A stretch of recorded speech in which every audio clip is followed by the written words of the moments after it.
cold, but not too cold.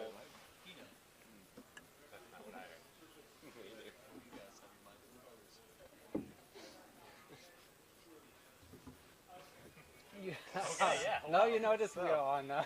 Too bad. secret camera is running.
All right, ladies and gentlemen, you have seen already that we are on, and I have a special treat today.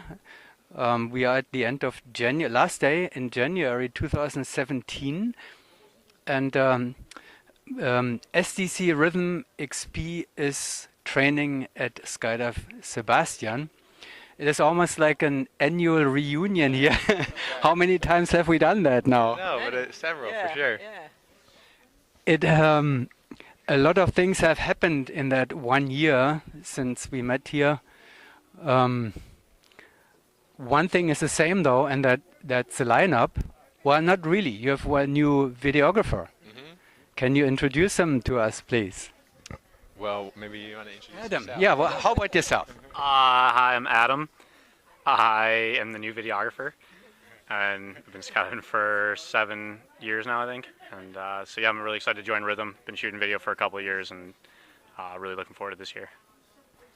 Well, there's a little bit more behind Adam, right? So you can tell us about your history too, especially the last 2 years, which were quite exciting. Yeah, so the last 2 years I flew for Sky Midwest Next, and they worked their butts off, and I was just really fortunate enough to be able to fly for them, and we took home gold in intermediate and advanced. And over the course of those years, I got to know Steve and Jeanette, and then eventually Doug and Andrew as well. And this past year, they asked if I wanted to join up them, and it sounds like a great opportunity. I'm really excited to give it everything, and yeah. Welcome to SDC Rhythm XP. Steve, you were the coach for the team. So they tied your highest score at the same time, at the same stage. Give us a little bit input on them. No, that was exciting because, well, they're awesome, super talented, and they had a new teammate this year who I think previous to this, Danielle had done like rookie class was the most she had done, and then one advanced the next year, so that's tremendous, and it speaks to her talent and the group's talent as well, The coach a little bit too. A little bit to the coach, yeah, why not? Okay, so that was the only change that has happened. Other than that, we see the same 4 faces, which means Rhythm is in the second year with the same lineup with Andrew and Doug. How has the first year been for you, Andrew? The first year was great. I guess everything we expected and more, and really happy with the first year and just continuing on like planned. Other things have also happened in this 1 year. One of them was that Jeanette went astray, you would call it, and changed teams for a little while. How was your Golden Knights experience, Janet? It was great, although I wouldn't say I changed teams. I just added a team. We trained on rhythm. We didn't cut any training at all with rhythm, so I stayed with rhythm, and then I just added training with the Knights women. But it was a great experience. It was the summer of a lifetime. Really, really incredible. Yeah. And you won the World Championship, by the way, just so that too, in four-way women. So now you're going after it in four-way open. And this year is a big year for rhythm, because, does anybody want to explain this to me, why it is such a big year? Maybe Doug over there? Is it a big year for you? Well, yeah, I mean, it's a selection year. We're second year in, and the competition is in rebuilding. We have a great training program outlined for the year, and we're going to stick to that and perform to our best at nationals and go to the Gold Coast. There it is. That's what we wanted to hear, right? The next World Championship of Formation Skydiving is in Australia. We just broke the news a few days ago. And Rhythm wants to go to Australia, which means like you have to win the nationals this year. And your big opponent is Airspeed. Airspeed is rebuilding, and I'm sure you're following their progress or their news carefully, because that's the big elephant in the room. Two former teammates are with Airspeed, and Thiago and Mikhail, both of your former teammates, are building the rear piece, and Thiago is in your slot now, Janet. What do you think? I think that's great. I think Thiago will be great in that spot, and he's been working hard for a long time, and I respect them a lot, for sure. Did you imagine that when this lineup came together, the current Airspeed lineup, did you expect the slots as they are now? I didn't really think about it a lot, but it certainly makes sense what they've decided. I think it makes a lot of sense, and I think they'll be very strong that way, and yeah. We're going to see them very soon. We're going to see you very soon together. The first time at the... Well, you can explain your own schedule there, Drew. Yeah, our schedule for the upcoming months, we have the Paraclete meet, indoor meet first, and then after that, Shamrock Showdown, and we'll be going to Bedford shortly after that. So those are the upcoming competitions. Airspeed will be at both events, right?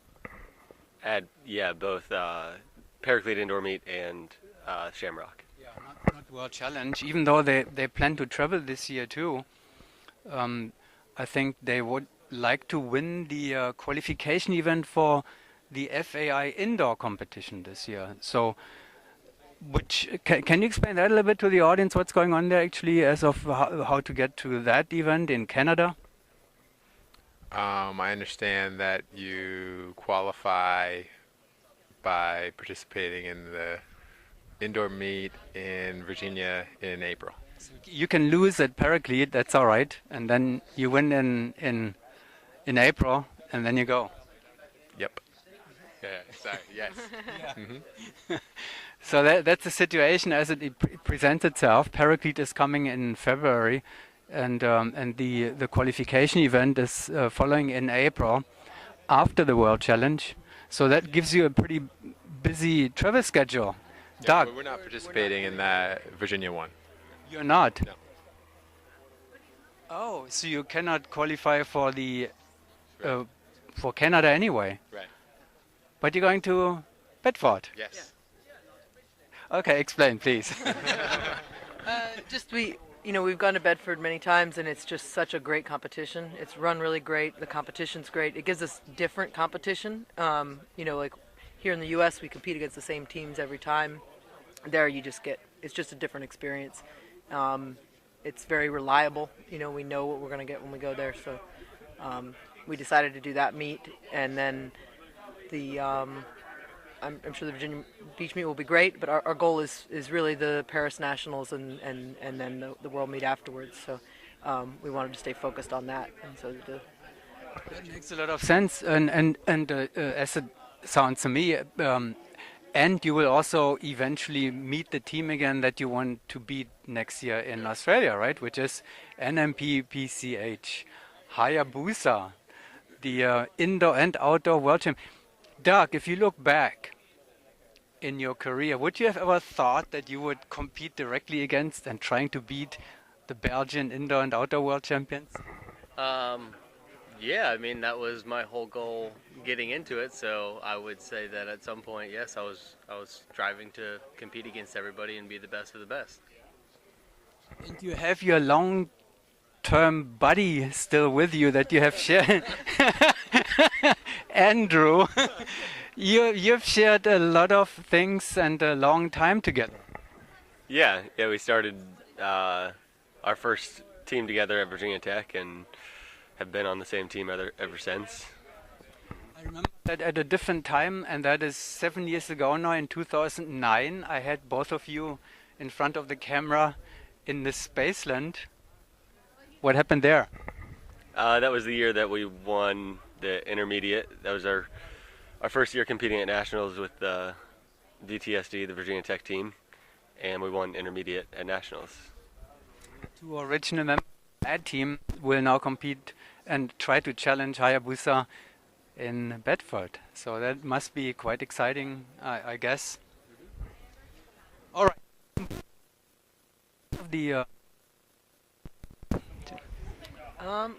we got a lot of stuff going on. I'm still involved with the Women's Skydiving Leadership Foundation. I'm doing 2 records attempts this year, one here in Florida, a sequential women's record, and then I'm doing a state record in Illinois in August. We're aiming for 50 ways.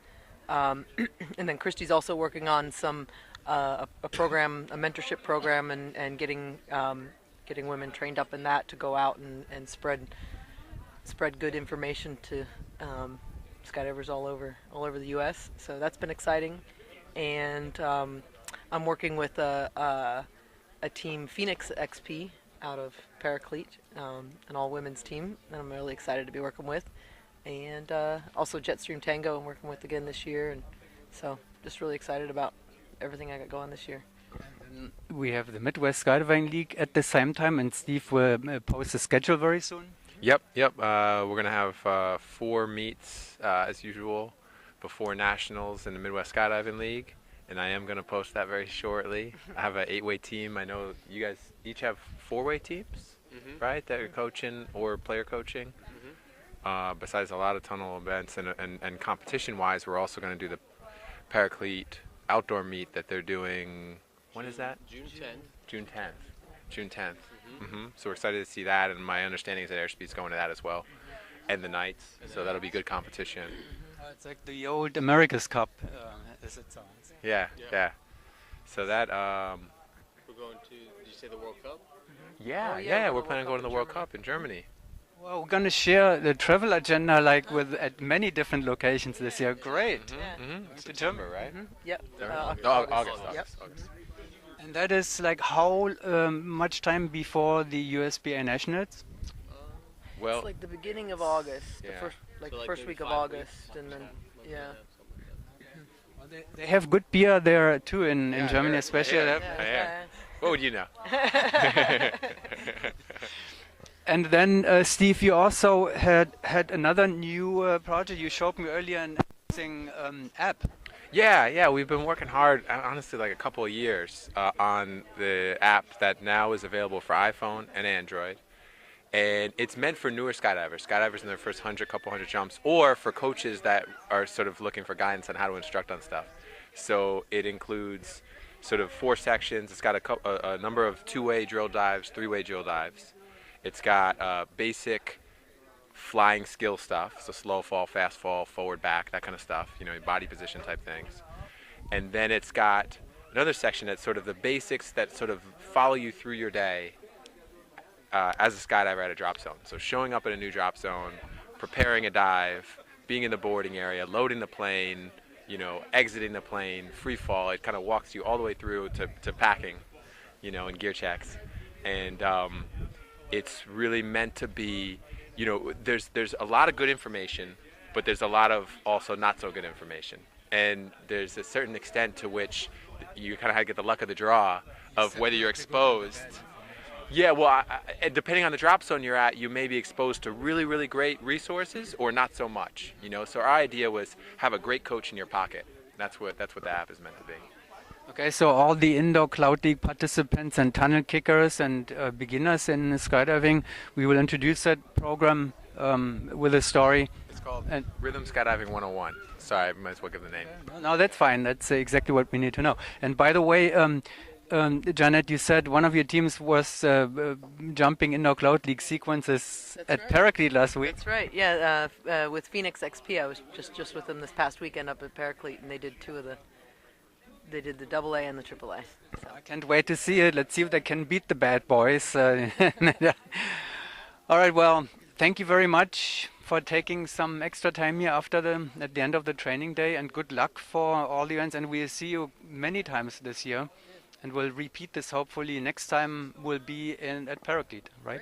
Okay, thanks a lot. Thanks, Kurt. Thanks for coming.